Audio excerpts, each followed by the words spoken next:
কক্সবাজারের মতো সিলেটের পর্যটন কেন্দ্রগুলোতেও পর্যটকদের ভিড় বেড়েছে। সব খবর জানাতে সিলেটের সাদা পাথর থেকে যুক্ত আছেন গুলজার আহমেদ। গুলজার, ঈদ মোবারক আপনাকে। জানাবেন যে সাদা পাথর এলাকায় এবার পর্যটকদের ভিড় কেমন দেখছেন, এবং সাদা পাথরে তো মূলত প্রাকৃতিক নৈসর্গ উপভোগেরই জায়গা, তারপরও সেখানে এটি ছাড়াও পর্যটকদের আর কি কি উপভোগ করার মতো বিষয় রয়েছে জানাবেন।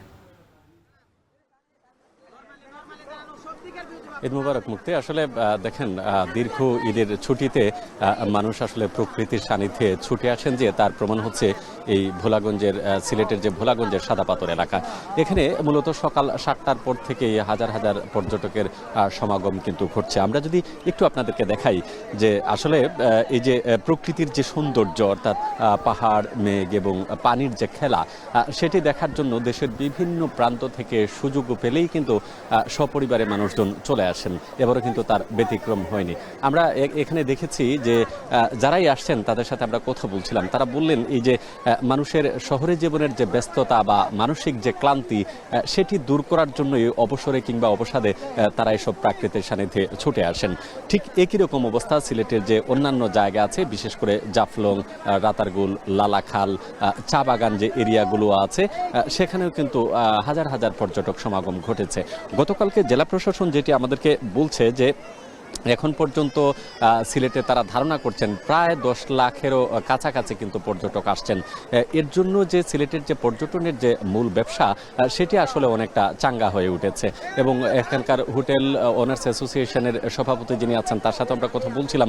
তিনি বলছেন অন্য যে কোনো বারের তুলনায় এবার বিগত 5 বছরের চেয়েও বেশি পর্যটক সংখ্যা কিন্তু সিলেটে আগমন ঘটেছে। অবশ্য সিলেটে আসার আরেকটি কারণ আছে। মানুষ, আমরা শুরুতেই বলছি যে প্রকৃতির সান্নিধ্যে থাকতেই মানুষ আসলে পছন্দ করে। এখানকার বিশেষ করে দেশের বিভিন্ন প্রান্ত থেকে যেসব লোকজন ঘুরতে বা বিনোদনের জন্য ছুটে আসছেন, তারা বলছেন যে সিলেট আসলে বিভিন্ন কারণে মানুষের পছন্দের তালিকায় থাকে। এক তো প্রাকৃতিক নৈসর্গিক এলাকা বলা হয়, সেই সাথে প্রকৃতিকন্যাও কিন্তু বলা হয় সিলেটকে, যার জন্য এই যে সবুজ গাছ কিংবা নদী, পাহাড়, হাওর, পানি সব মিলিয়ে আসলে মানুষের মনকে প্রশান্তি দেওয়ার জন্য যে সকল রসদ প্রয়োজন আছে, সবই কিন্তু সিলেটে আছে।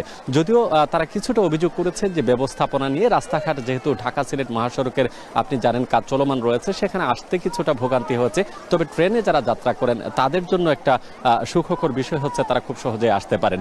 এর বাইরেও আসলে ফ্লাইট যাত্রা তো আছেই সিলেটে। তো সব মিলে আমরা দেখেছি যে এবারের পর্যটন, বিগত যদি 3-4 বছরের পর্যটন ব্যবসায়ীদের যে মন্দা, সেটি আসলে অনেকটা কাটিয়ে উঠেছে। এবং এখানকার স্থানীয় ব্যবসায়ীরা বলছেন যে গতকালকে থেকে তাদের মূল ব্যবসা শুরু হয়েছে এবং আশানুরূপ তারা ব্যবসা বাণিজ্য করতে পেরেছেন। তো আজকে মাত্র দিনের শুরু। এখানে যে পর্যটক আপনারা দেখতে পাচ্ছেন, বেলা যত বাড়বে ততই পর্যটক কিন্তু আরো বাড়তে থাকবে। তো এই হচ্ছে আমার কাছে সিলেটের পর্যটন সংশ্লিষ্ট সবশেষ তথ্য। মুক্তি।